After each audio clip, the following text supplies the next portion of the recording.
नीतीश कुमार को क्या ये कहलाया गया कि भाई वो खुद ही छोड़ना चाहते हैं, वो राज्यसभा जाना चाहते हैं। सिद्धारमैया केस में तो लगातार इस बात को कहा जाता रहा ना कि सिद्धारमैया के लिए शौक था जब राहुल गांधी ने कहा तो कि उनसे तो आपको कुर्सी ली गई है, ली सीधा गई है। सीधा। और ये नैरेटिव ऑलरेडी है, परसेप्शन है और फैक्ट भी यही है। उस कंडीशन में आप इस तरह की चीजें कर रहे हैं तो निश्चित तौर पर पॉलिटिकली तो इसको बहुत मैच्योर थोड़ा नहीं कर सकते। ऑकवर्ड लगा आपको भी ये हाँ बात? हाँ हाँ, और ये इस बात को लेकर चर्चा भी हो रही थी कि कांग्रेस पार्टी को के लिए ज्यादा बेहतर ये था कि वो इस काम को बहुत स्मूथ कर लेती, साइलेंटली करती। लोक भवन में आप शपथ दिला एक सकते थे। सामान्य तौर पे मतलब छोटे पैमाने पर करके आपने उस काम को कर लिया होता, लेकिन इतने बड़े ग्रैंड लेवल पे इतनी बड़ी भीड़ बुला के अगर आप उस काम को कर रहे हैं तो वो पॉलिटिकली तो गड़बड़ और होगा। फिर डीके शिव कुमार एक उनकी पर्सनालिटी एक अलग किस्म की है। सिद्धारमैया जी में थोड़ा सा और ठहराव दिखाई देता है, उम्र का भी अंतर काफ़ी था। डीके शिव कुमार जी ने आज सारे, मैं शब्द स्टंट इस्तेमाल कर रहा हूँ लेकिन क्योंकि नेता लोग करते ही हैं, तो जिस तरीके से घुटनों के बल जाकर माथा सर को लगा करके उन्होंने जनता को प्रणाम किया, जब शपथ ली तो उनके हाथ में ठीक वैसा ही संविधान की कॉपी थी जैसा राहुल गांधी लेकर के चलते हैं। राहुल गांधी ने उनको गले लगाया। 8-10 जगह तो वो पुष्प अर्पित करने के लिए सुबह से अब तक जा चुके हैं अलग अलग जगहों पर। और ये कला उनको आती है सौरभ। और आजकल के दौर की जो राजनीति होती है कि जिसमें आप परसेप्शन को खूब अच्छे तरीके से मैनेज करें, इमेज में कवर करें, एजेंसीज का सहारा लें। पिछले चुनाव में भी जो 5 गारंटीज आई थी कांग्रेस पार्टी की, प्रमुख गारंटीज, उसके पीछे प्रदेश अध्यक्षों की ये थे, तो सारी योजना इन्हीं की थी और इसीलिए आज ये बहुत ज़्यादा क्लेम कर रहे थे मुख्यमंत्री को लेकर कि सारी योजना तो मेरी।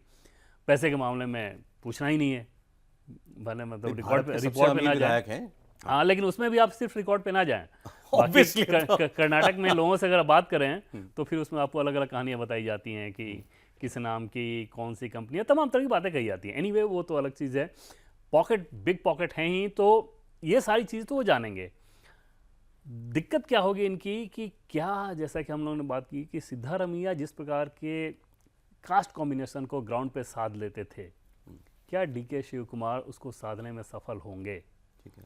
अभी जो विनम्रता नजर आ रही है, क्या आगे वो एरोगेंस में कन्वर्ट होगी या विनम्रता ही रहेगी? और सिद्धारमैया कोऑपरेट करेंगे या इनका जीवन और सिद्धारमैया दूभर किस करेंगे? हद तक कोऑपरेट करेंगे? क्योंकि शुरू में तो ये बनहोमी दिखती है, थोड़े दिनों बाद टकराहट होनी शुरू होती है। मान लीजिए सिद्धारमैया ने किसी को कोई काम आवंटित किया है, अब ये चाहेंगे कि मुख्यमंत्री आ गए तो उस काम को रद्द करो, हम अपने किसी। हालांकि उनके बेटे मुख्यमंत्री बन गए हैं, उसमें भी उनके मंत्रालय में उनको कितना फ्री हैंड दिया जाता है, किस तरह से चीज़ें करनी दी जा रही हैं। तो धीरे धीरे सत्ता की एक प्रकृति होती है कि थोड़े दिनों बाद असंतोष उभरना शुरू होता है। और एक चीज़ और सौरभ, कि येदुरप्पा आप पूरी तरह से लग जाएंगे अपने मित्र सिद्धारमैया के इक्वेशन को साधने में। हाँ, कि दोनों के बीच इक्वेशन काफ़ी अच्छा है, बहुत अच्छे संबंध बताए जाते हैं। एक चीज़ ये बताइए कि लीगल मामलों में, क्योंकि ये तो जेल भी जा चुके हैं, इनके ऊपर केसेस तो भी खत्म नहीं हुए, केसेस तो चल ही रहे हैं, क्या दिख सकता है कि वो एक बार फिर एक्टिव हो जाए वो तंत्र? वो डिपेंड करेगा कि वो मामले कैसे हार रहे हैं। बाकी डीके शिव कुमार ने एक चीज़ तो दिखाया है कि ऐसे किसी दबाव पड़े, कानूनी चीज़ें हो या कुछ हो, तो उससे उनके मनोबल पर असर पड़ता नहीं। वो एक मजबूत शख्सियत वाले जो नेता हैं इस तरह के हैं, तो वो चीज़ तो उन्होंने अपना एक प्रूवन ट्रैक रिकॉर्ड दिखाया। असल चीज़ ये होगा कि गवर्नेंस के मसले को आप कितना बेहतर हैंडल कर सकते हैं। फाइनेंशियल सिचुएशन कर्नाटक की बहुत अच्छी है नहीं, उसको कितना अच्छा मैनेज कर पाते हैं। और सबसे बड़ी बात सौरभ ये होगी कि मुख्य विपक्षी पार्टी बीजेपी, वो वहाँ पर कितना यूनाइटेड रह पाती है, उसका अपना जो हाउस है वो कितना ऑर्गेनाइज्ड है। ये तो बीजेपी देखेगी अपने, वो मतलब ये उसको करना है एज एन एडवर्सरी। बीजेपी के लिए सिद्धारमैया ज्यादा फॉर्मिडेबल थे या डीके शिव कुमार ज्यादा मजबूत वो है एडवर्सरी? नहीं, सिद्धारमैया ज़्यादा डिफिकल्ट है। हाँ, गवर्नेंस चलाने के लिहाज से भी अपेक्षाकृत क्लीन इमेज, कास्ट कॉम्बिनेशन को साध ही रहे थे।